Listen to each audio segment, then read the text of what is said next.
Hello from Slovenia again.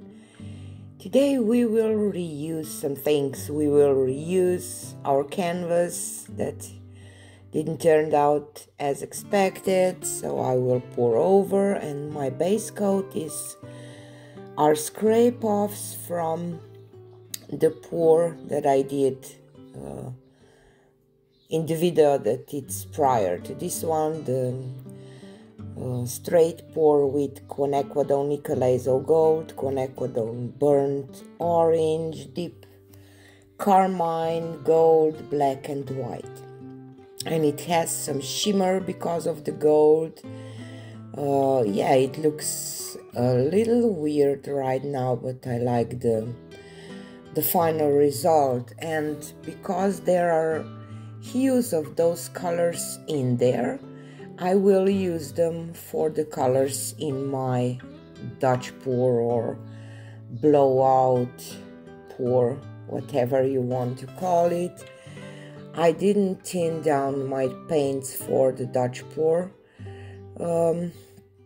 Consistency, it's kind of my normal consistency. Maybe I should have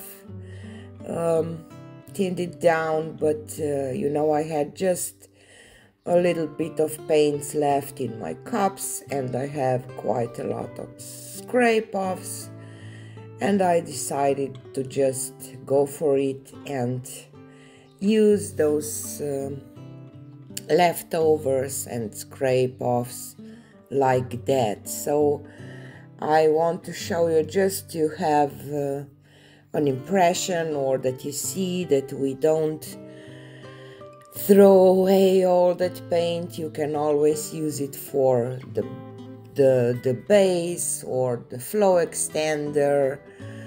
Sometimes those colors are a little nicer, sometimes a little weirder. But I was just think to myself, okay, I will just try to go with this color that it doesn't look quite pleasing right now, but the final result is just beautiful for my taste. So I will let you listen to some music and see what I will create. So